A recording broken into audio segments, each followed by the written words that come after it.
The entire back of the body from the crown of the head till your heels is considered to be Paschim. Namaskar everyone, welcome back to my channel. I am Presha. Today we will be learning a pose known as Paschimottanasana, called as a forward seated fold or bend. Alright, let's roll out the mat and get started.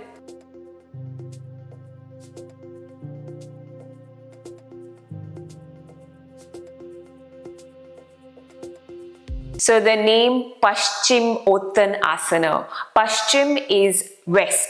So the back of the body, the posterior chain, is considered to be the west side of your body. The anterior chain from the crown of the head till your toes is considered to be the east.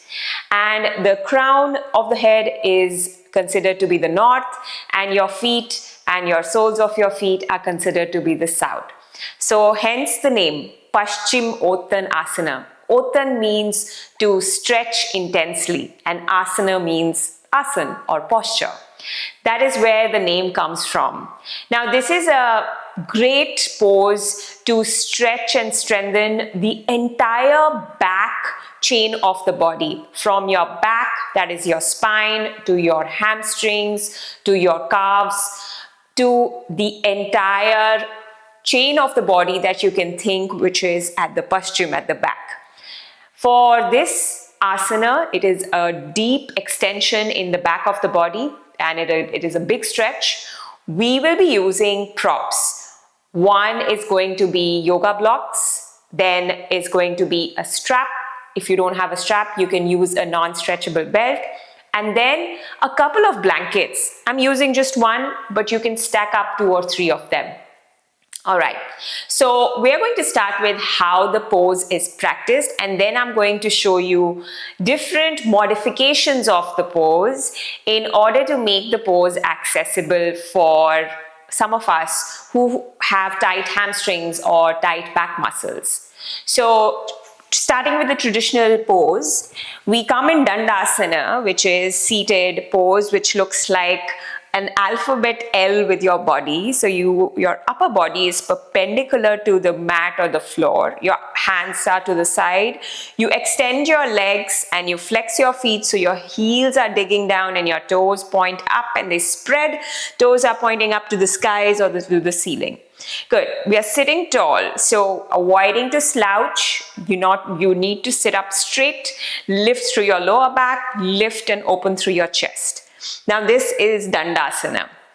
From Dandasana, we're going to take an inhale, reach the arms up. When we do this, we want to also make sure that both your sitting bones are down, grounded on the mat. You don't want to lift up through any of your sitting bones. So now inhale, extension in your upper body. Exhale, hinge forward at your hips instead of rounding through your back. Keep the length in the back and hinge forward with your hips. Good. If I had to show you this action with just framing my hands on the creases of my hips, you can see that I'm hinging through my hips. So this is the action that we take. Hinge forward. Good. And then with your peace fingers, which is the index, middle finger and the thumb, hook your big toes. Good. Lift your chest up and lengthen through your back a little bit more. Good. With an exhale, bend your elbows and take them out and slowly start to rest your chest onto your thighs and relax the back of your head. Now, you're in a traditional pose, the head starts to sink and descend and it rests on your knees or your shins. However, if you're tight, I am pretty tight right now. I'm doing this in the morning. And in general also, there are days when the body is tight. Then you don't have to worry about your head touching the shins or your legs. You just have to relax the head and the neck. Think of extending through your back and think of rooting down through both your sitting bones, as I mentioned before, and also rooting down through your thighs and rooting down through your shins. So let your shins and thighs get heavy. Good. With every inhale, think of going forward with your upper body and exhale, sinking with your head and your neck. Good. Elbows to be out. And if this is not possible for you to find that hook, then you can also hold on to your feet, so the blades of your feet, or you can hold on to your shins. You can hold on to somewhere closer to your knees, whatever is accessible for you right now. Good. Staying here for 3, 2, 1. And slowly, next inhale, lift your head up and slowly come back into Dandasana. Perfect. Now, in order to make this pose accessible for us and to be able to practice this pose, we will be using a number of props. The first option is that you place something under your knees to in order to not feel so tight and you feel, oh, I can't reach forward, so place something under your knees. One option is that you can just roll your blanket and place it under your knees just to give it some height.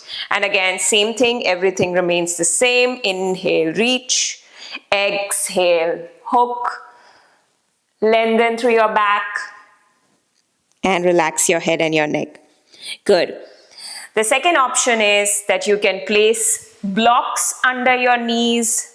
You can place 1 or 2 blocks, whatever makes you feel comfortable. See, if you see here carefully, the knees start to bend, and that's absolutely fine while practicing the pose. So again, inhale and exhale. Chest to lift, lengthen through your back, and fold over your legs. This is the second modification of this pose. You can obviously get rid of 1 block. As and when you keep progressing with the pose, you can slowly lower the level of the blocks.